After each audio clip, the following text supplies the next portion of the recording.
Hello, my lovely friends. So today I'm with Sadie, and we're going to be talking a little bit about, you know, customer service and how it can impact your relationship with a business. It can cause you to look elsewhere, and it can also help you to either drain energy or to conserve energy or even to increase your energy. And what do I mean by all of this? Well, you'll find out in just a moment. This has come about because of questions people have been asking me, and I just had conversations throughout the weekend about this, and also because I also have had a similar situation, a couple of similar situations, where there's no problem selling a product, okay? People don't have a problem selling it to you. But when something goes wrong with the product, are they there for you?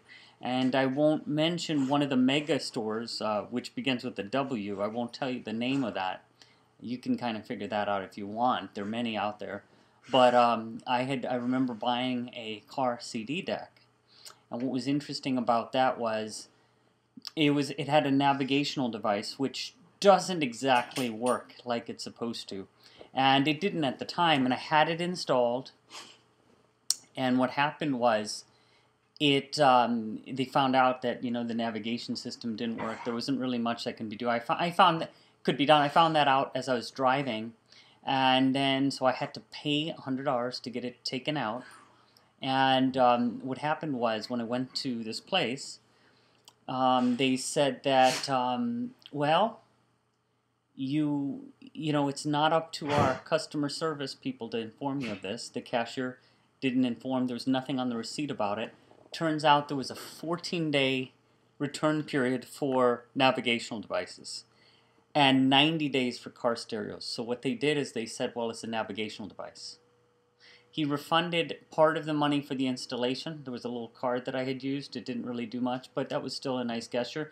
But they were not cooperative at all, not helpful, and basically I'm stuck with this, which is awesome. I mean, it works for everything else, but not navigation. I had to actually buy a small navigation unit that I carry just on my person, or I just keep that aside, from that unit. And it was kind of sad because I was shocked, and I came in well dressed, and I spoke to the customer service person, then the manager, and I was just trying to reason with them. And it was day 16 or 17 instead of day 14, but it was just because of the installation schedule.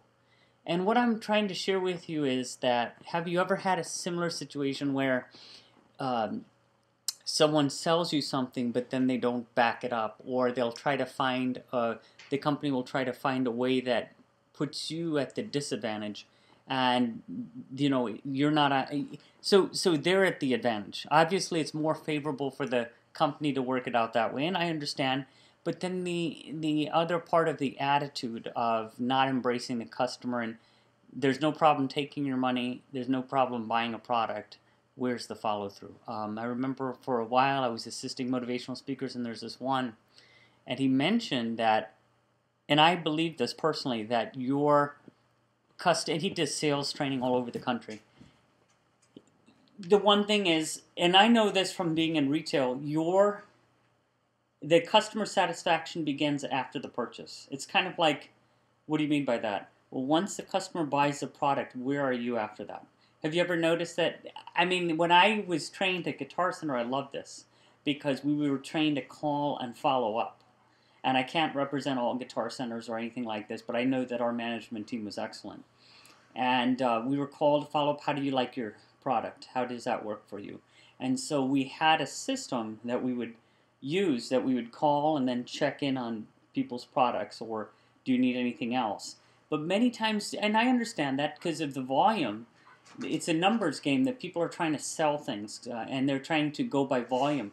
What they're doing is they're killing the relationship, because in certain cases, and I'll explain not only from the W example that I was giving you earlier, and that's not to say that that's how all of the stores are. Believe me, it's not like that. But the problem is customers don't give businesses chances. If they have a bad experience with one business, they're not going to play around and say, well, let me see if I'm going to get it right with this sister store, and then see what their attitude is. Another thing is I noticed that same mismatch of quality with TJ something, and I'm not going to say the name of that store. The one store was amazing, the service was unbelievable, and you can tell management was on top of it, but it wasn't, just the quality wasn't consistent. And so the challenge is, it's like you have a company with a brand, they get the volume right, they're selling the products and services, but they're not following through.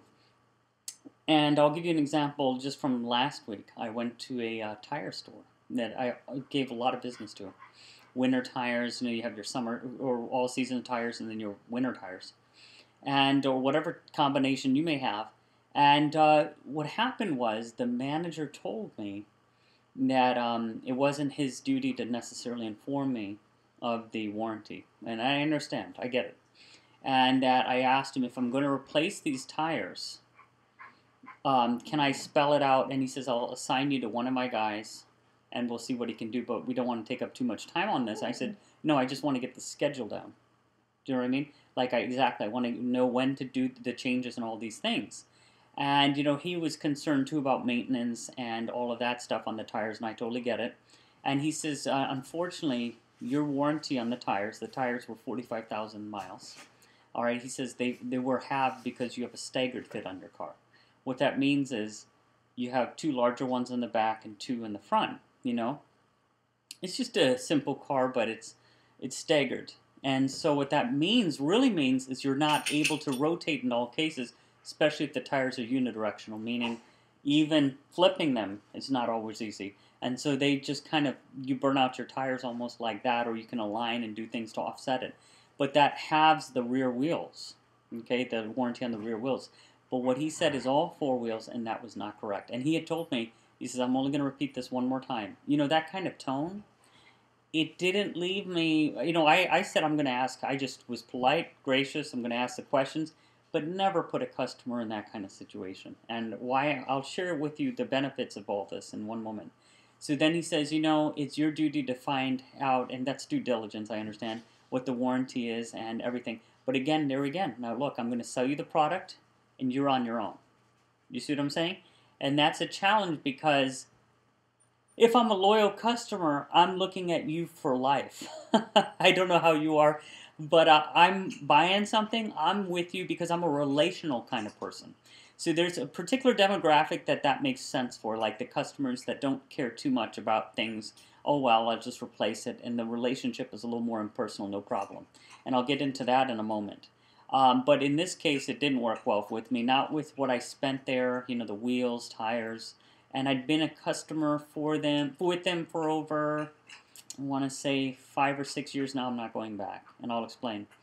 So then he said, your warranty's halved, we can look at some cheaper alternatives, and he said that, and I asked him, what about my winter tire mileage? He says it doesn't matter. They just take the total mileage, which is not true, I'll tell you in a moment. From the start of your purchase until the end, regardless of whether you used, an all-season tire or winter tire, and that's not correct. So I called the Michelin Tire Company, they were fantastic, and I'm not endorsing them or saying anything.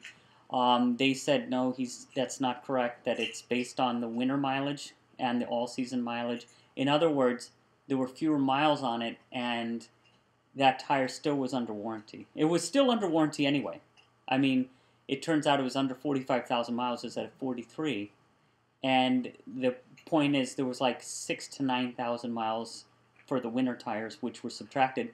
But when Michelin called the tire company, or, so when they called the tire place, the service shop, the guy withheld information. This is very interesting. I'll share with you.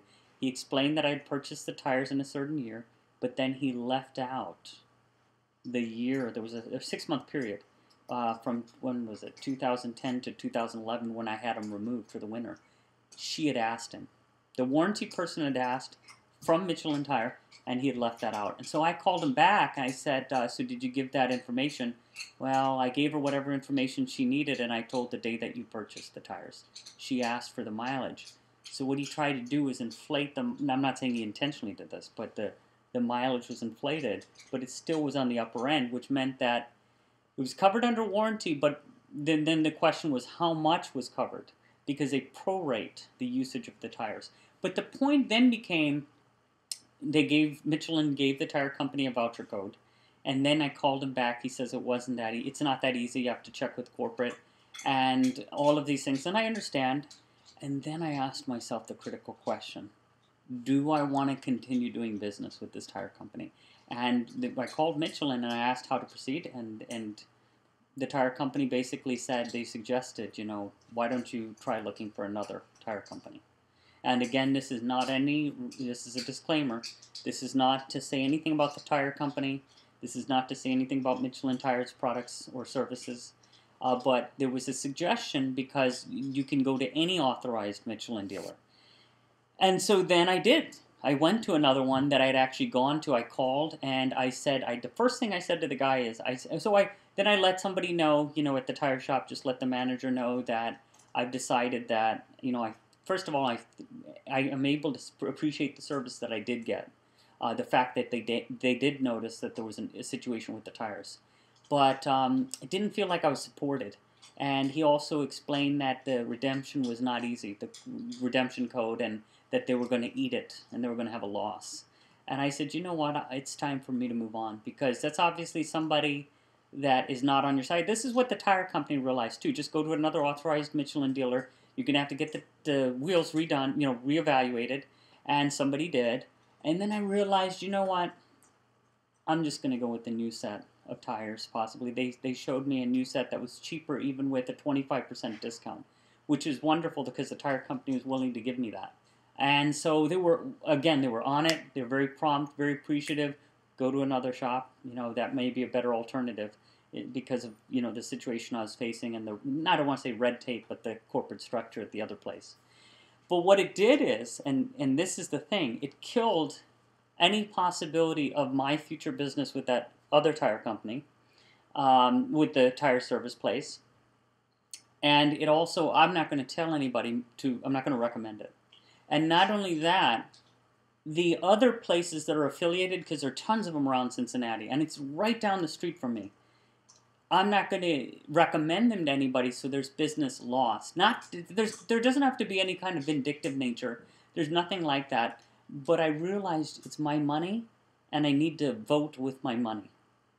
And as a customer, if you're not treated well, it's like you get to work in a situation, you're asking questions, and then you realize, you know what? I know what it's about. It's about high volume sales. There's a lot of pressure on on some tired people. I understand that in certain cases, but I wanted to go to a place that was different. I could have a different experience. So right off the bat, I got the guy's name. I called the tire place. Turns out I'd been there 6 years before for an oil change and an exhaust thing with the station wagon I had owned. And what was interesting was when I went to that place, they treated me like gold. Okay, I did, and they knew going in. I said, the one thing I told the guy I said on the phone is, I said, I called him by his name. I'm very big on that, and I'll get into that in another point just in a moment. I'll make another pointer on that. And he said, definitely, come on in. He was very responsive. He called the tire company, and they were able to work with him as far as the warranty, and that was an avenue. But we decided, they have another set of tires, and again, I'm not endorsing any particular brand. However, the Bridgestone tires looked very exciting, and they were cheaper, a little bit cheaper. And granted, the other one had a promotion, and the Bridgestone tires currently have like a golf balls promotion, and I'm like, I don't really play golf. I play mini golf, but it was still kind of funny, like if I get these tires, I can get golf balls instead. It doesn't. The thing is, I just was excited that there is a possibility. So they're actually in the process of bringing tires to the store, and then I'm going to have them put on. And now you might say, well, what about the warranty? Are you getting the 25% off? Well, if I go with another set, I don't get that discount.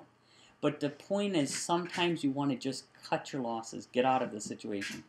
And the thing is, customer service, how do you want the experience to be for you? And I'm sharing these stories with you just to give you that kind of situation. And I want to give you another. I want you to contract. I want to also tell you, not only did I feel really well in the second tire place, but I want to give you one of the best times that I've ever felt in any store. And because I can think of as many examples, and there's this one that really stands out. was going Christmas shopping with a friend some years ago, and I went to a place, I hope I'm saying this right, Aeropostale, I believe it's called. Um, they totally rolled out the red carpet. And I turned to my friend and I said, you know what? I'm gonna find something here to buy. And it looked like mainly it had teenager kind of clothing and things like that. I didn't know, but they had young adults and then, more adult, like older adults and things like that. They had, then I could see some things could work like that. They had t-shirts, they had like sweaters, and ended up getting a really nice sweater. But man, they were on it. They were on it, very attentive. They greeted you at the door, learned your name. They had their name tags displayed. On it. Everybody was a unit. There was no confusion who was doing what.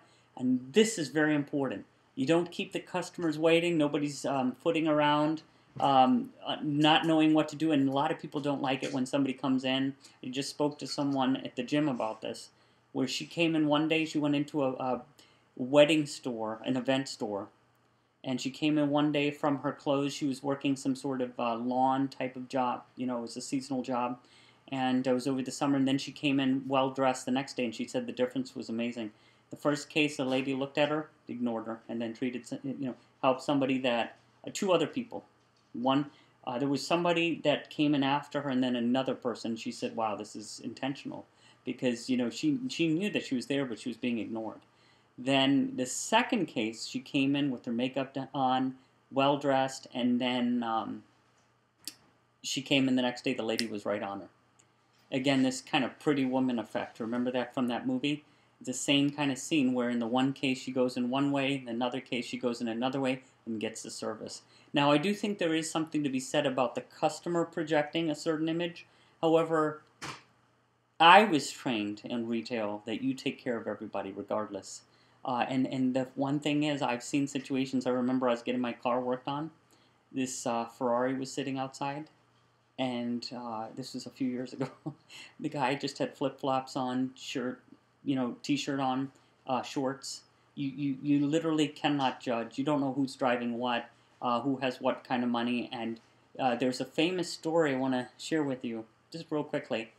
I heard it somewhere about this man, his son went to Harvard, and his son died, so he wanted to create a memorial.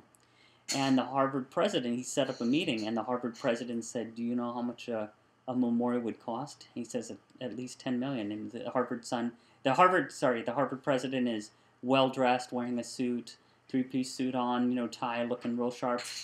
The guy coming in who lost his son and the wife, they're wearing like coveralls. They're all oily, right? The overalls are on, and basically, all grimy. And he looked at him up and down, and kind of like they don't have money. That kind of dismissive attitude. And this is the president of Harvard, and he's in that time and space, maybe in the place where that guy was in his mind, he thought that wasn't a big deal. And then he says, no, he says, is that all it is? So the guy stood up and he said, is that all it is? The president looked at him, what do you mean?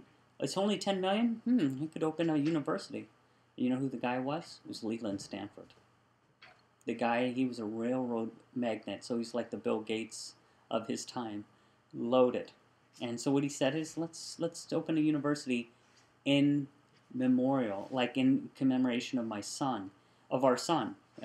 And so what happened was he opened Stanford University. Can you believe it? That's the story. And if that Harvard president had been nice and I understand that whole situation and not judged based on appearance, there wouldn't have been Stanford University. You'd have had less competition. But of course, it's great that there is. But my point in this is you really, as people in customer service, you cannot judge based on appearance. When I was in retail, it didn't matter what the person looked like, and I've seen a lot of people wear a lot of different things. When I've had students come in they were wearing different things. Now, this does not mean because obviously high-profile events or things that I've attended, you have to obviously pay attention how you're dressed. There's a whole other level of dress and appearance, and then you really see it. And I could just remember a recent event that I went to at a country club, and it's interesting to see how people are dressed and how they really are dressed to the nines and everything like that. But that's more of a social event, and that's an event, not necessarily, I don't want to say a customer service experience. So I think in the customer service experience, you should never, if you are a retail person or whoever you are, or if any of you that are relating to what I'm saying just as a customer from that standpoint, you never want people um, to feel less than or not feeling like their money is good or that they may not have any money or what are they looking at that for or something like that. It doesn't make any sense. What am I thinking of? And in Guitar Center, they trained us. I just love a lot of the stuff I've learned. I learned at Guitar Center. I mean, just amazing knowledge. One of the things that a manager told me was that the kid buying drumsticks today is the adult or teenager buying a drum set tomorrow, something like that, like the teen or adult that's buying a drum set tomorrow. And the point is that you don't know, like you got to treat everybody like gold, and not just for the fact that they're going to come in and spend money, more money later on, but it's the relationship. And I've always been taught this, that it's the relationship. The problem is a lot of today's companies are going on volume. And I remember one of the motivational speakers saying, you can be the cheapest or you can be the best, and there really isn't any middle ground. And the thing is, you're making a sacrifice with cheap because what you're really saying is we're slashing quality. And then if you're paying for a lot, because I've noticed even you could pay a lot, but then what are you really getting? Are you just paying for a name? Are you getting the quality? Are you getting the service? Yes, there's a brand, a prestige. By the way, the 3 ways that advertisers influence brand is through repetition, a believable message, and an authority figure. So then you brand things by taking those 3 and playing them over and over.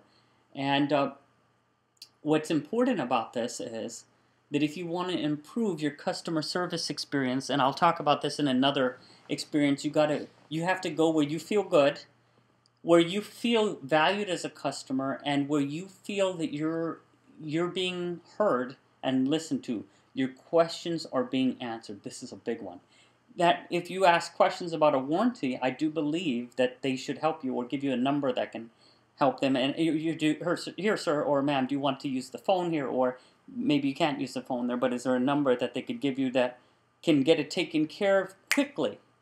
Because customers want to know, are you taking care of them in that moment? Are you taking care of them in that moment? Not just when things are going well. Yes, the product might be on sale, but I've talked to a lot of customers about this. They would rather pay more for service. And I'm telling you, this is totally true. One of the things I like about this tire shop that I'm going to, just as an example, the new one, is that because I'm able to do all my service and everything there, that's another reason that I'm transitioning to them. They're able to do, it's like more of a one-stop shop, and they have a lifetime thing for your car for alignment. And see, again, the other place didn't have that. Everything's like a year, and then once the year's up, then it's, or the life of the tires in certain limited cases for certain minor services. But what I was happy about was this is for the life of your car, regardless of the tires that you own, there's a lifetime alignment fee. And right now it's $107. And just as a comparison, there was $100 that I paid for an alignment for 1 year at the last place. And then if you don't use it, you've lost it. Like I got one alignment done, which could have been $80, but I just kept it as, backup, and I never got a second alignment within that year, and it expired. But for $170, that's the lifetime of my car. That means that's incredible service, but it also tells you that that tire company is thinking long term. You're not tire company, the tire service center it's a full body shop as well. And the point I'm making is that these people are thinking long term. And so I believe a good company, if you're ever trying to figure out which company is right for you, they make you feel good, okay? They offer excellent products and services, that the product matches the service, so that it's not just somebody peddling goods out of a store and here you go. It's not like that. It's here you go, I'm going to follow up, or I'll have questions, I'm here for you. And that leads to the third thing, they've gone through some sort of training. One thing that I loved about Guitar Center is, and other stores that I've been working at, I've worked at in the past, they really had this knowledge of they basically had this really powerful knowledge of training. Let's get everybody trained on this, this, this. And sometimes there are people that are stronger in the department that would be better in certain things, and you paired up with them and got knowledge from them. But definitely they're big on the training, and this is so important. So that's at this tire company.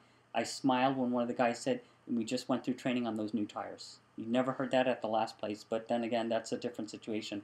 And he said, "I'm very excited because they have certain features which the other tires don't have."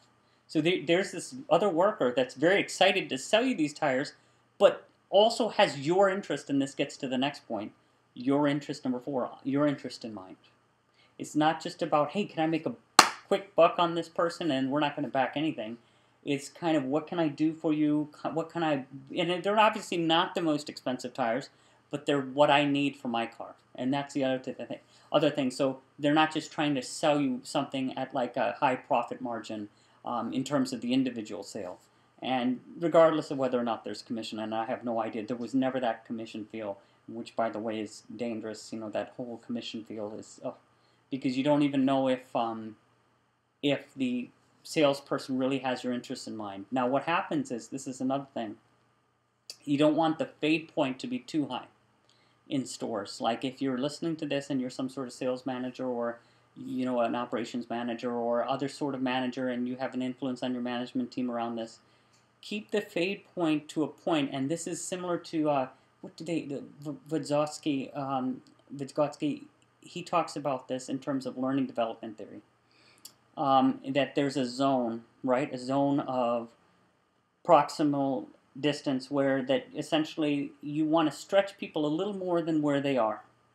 Okay, but the problem is if managers set the zone too far in advance, then, or too far, they raise the bar too much, people get demotivated, they'll cut and they'll quit, you'll have high turnover.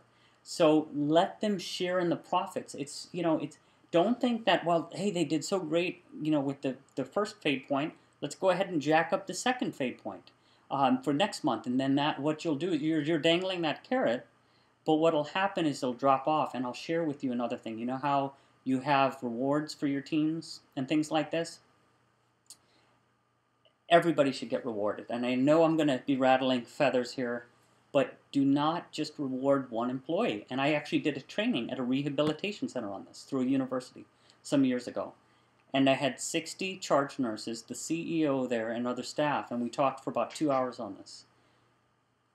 The psychology of this is that when you reward somebody, and Tony Robbins talks about this in one of his tapes too, by the way, something similar about American POWs, and he talks about how special privileges will divide a group. But I'm using something similar, but I'm talking about it in terms of rewards. You know how they say, well, we'll look at this one employee and we'll compare everybody to that employee, right? That one employee got the award. The problem with that is you're demotivating the other employment staff. Of course everybody's happy for that one person, but you're saying you just negated what they've done. And strength building, and I teach positive psychology, one of the courses I teach, and one of the things that we talk about is you build from the bottom up, like, well, the individual accomplishments. So if everybody's comparing their individual accomplishments to themselves and what they've done, everybody deserves an award. So how could you reward everybody? And one of the things that my father did was, he's really good at this with his different office staffs. He will take them out to lunch at different times. And he used to do this, I know, a lot, but I'm not exactly sure nowadays. But he would take them out every month, and he would reward everybody and individually meet with them. And then you could feel it in the offices, the different offices, the happiness, the energy. It's so important. I cannot tell you enough. And making sure that if one department sees that, wow, this team is getting rewarded, what about us? That I've seen this happen, and I've worked in settings where one department seemed to have different types of benefits or seem more valued than another. Not that there's anything wrong with that. It's just that, again, am I in the wrong department? Why didn't I go to that department? Or feeling like that there's an association now that this, I can't feel rewarded. Now, here's what happens. Combining everything we just talked about with the customer service experience. If you take this, okay, and you combine this now with everything we've discussed, all right, the customer service experience, the management, and the staff experience.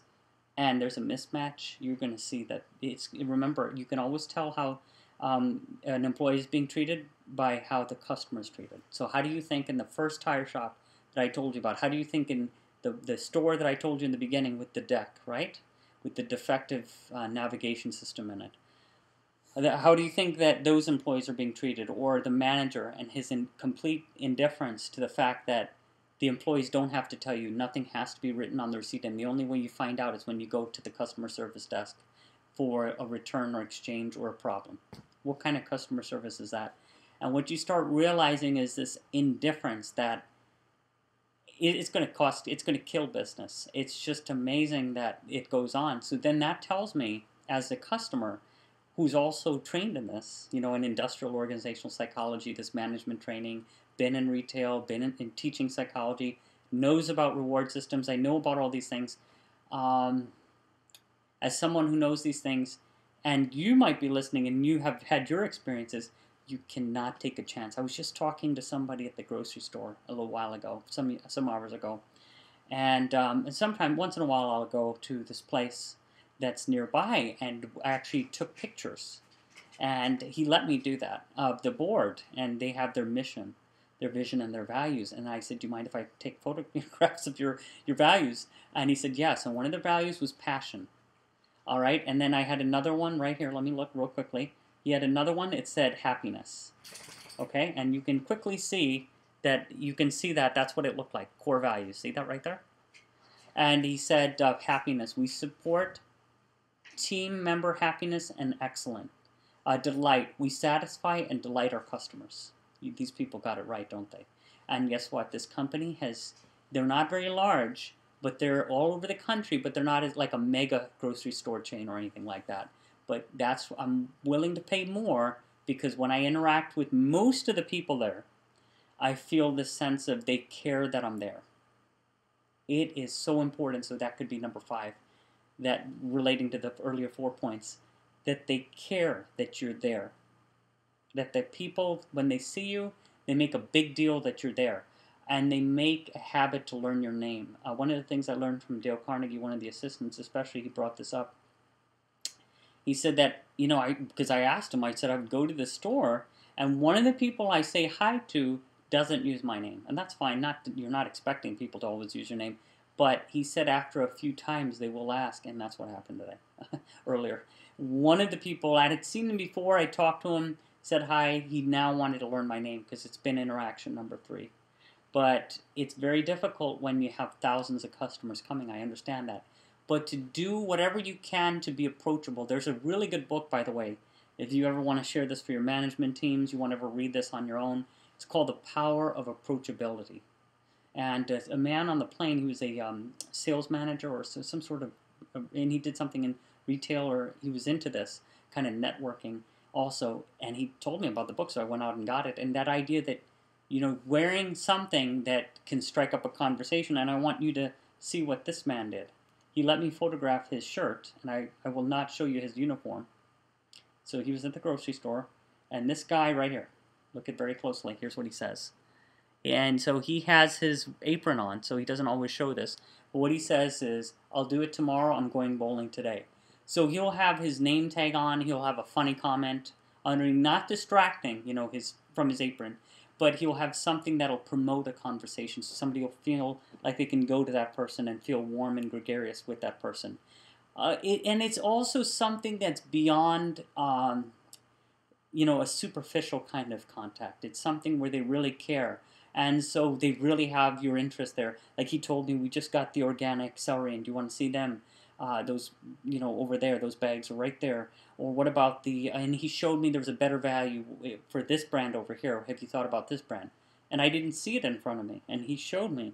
So he spent 15 or 20 minutes with me, making a connection, educating me on the times of day, when to come, the different options that they have. Did you know you can save money with this coupon? Did you know about this? And he said, our management team, this is what he said, they trained us really well, and they continue to. So they got it right. This company right here, they're doing it right. Now, do I think that some things at that company could be a little better? Yes. Because, and I remember having a conversation with a philosophy teacher on this, and I'll share with you Actually, I didn't photograph that part. But what the philosophy teacher said was very interesting in my last college, because we talked about this idea of primary and secondary groups. And primary are your close-knit friends and your family and all of that. And so the people in the secondary group are mutually interdependent, meaning you're not going to be buddy-buddy with them, but you need their services and they need you.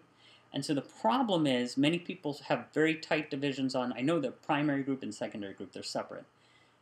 And the challenge is, if you're a customer, and I've had this happen even tonight, there's this one worker there, and I will say, so there's a whole bunch of people that I know, and one person, I'll use that person's name, and like today I was looking for something, and the person was, doing some accounting paperwork or writing something down.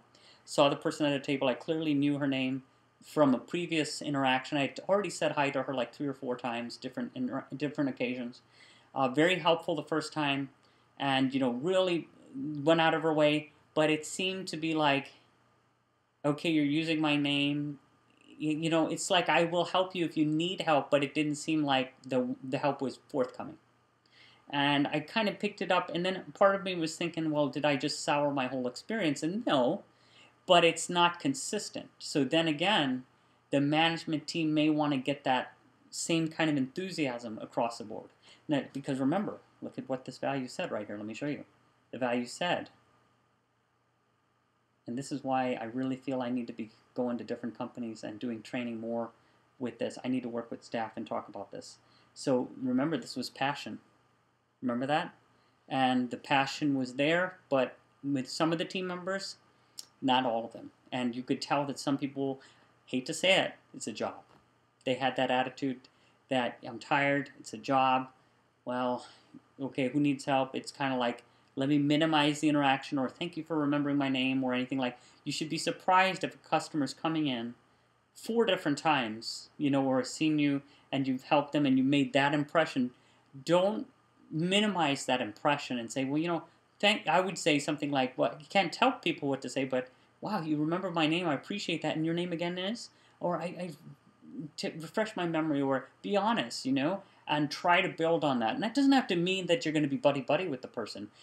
But if somebody has gone out of their way to use your name, and you're working, shelving things, and you're in stock, or doing whatever paperwork, and they went out of their way to know your name, reciprocate. Because remember, too, that's one of the principles of not only customer service, but social interaction. It's one of the 4. I talk about social interaction in another video, by the way. So anyway, I said quite a bit here. And the one thing that I would leave you with, the last point in terms of customer service, is, well, actually there are 2 points quickly, sorry, is to have the wow experience. You got to make sure that they have the wow experience so that you want to have them come back. They want to come back. There's word of mouth. And then the final point I'm going to say is to do your research going in. So do everything you can, learn everything you can about that company. Learn about the warranties.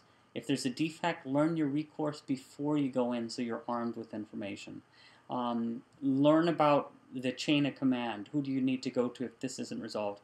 Because what will happen is you might go into a situation and you might get flustered. And I'm not at that point where I'm getting flustered anymore. You can keep your cool and ask questions. But the more information you have, and the better off you are. Have printouts, or show people. As you're talking, show them things, whether on both sides, whether you're the customer or service manager or whoever, whatever your situation is or your title, you have the paperwork. Here's what it is. Answer all questions. Work with them. If it's during business hours, be willing to call the number. Work with them. Try to find a solution, and make sure the customer is very satisfied. If there's something on your end that led to an inconvenience, one thing I really liked, but one thing that Starbucks had done, and not to represent Starbucks or anything or say anything, is there was a situation I had, and they resolved it very nicely, where I was having a seminar outside, and I was using the audio, and it was very quiet, but somebody didn't like that I was doing that, even though her friend later on came and was very loud. And you can't have it both ways, but I was being very polite. I was within my right. Starbucks said I was. I brought the manager just to quickly resolve it. She said, sorry, and she called me by my name because I called her by her name. I had already known her. and she gave me a gift card, and she gave that person a gift card, and she didn't want it. But it was interesting because she stepped in and he said, "Ma'am, half of the people that come here are doing office work." And I was very quiet, you know what I mean? Very soft, very respectful, had the mic, no problem, created a sound barrier, very conversational, just soft.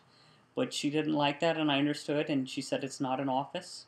But then there are times where you have to step in, where you have another customer and you need to get the manager, because you got to be very careful about confronting anyone directly. You know, you can speak up wherever it's polite or you're able to do that, but if some people keep going, you know, you have to get the manager involved, and that's what happened in this situation. I was trying to explain to her that the volume was off here, and I said, "Ma'am, what about the mother and daughter over here that were very loud? You didn't say anything to them?" She said, "It's because, you know, you had a one-way conversation. They're having a two-way conversation. They had a two-way conversation. It didn't make any sense." She said that they all left because I was talking. They were all on break and they had headsets on. She missed the guy that was closing a real estate deal and yelling like some minutes before. So the point I'm making is sometimes the manager not only has to take care of one customer, they have to step in, intervene, create a wow experience for everybody, know the policies and procedures ahead of time, and resolve the situation. And what I will do in another subsequent video is talk more about customer service and more about management and go from there.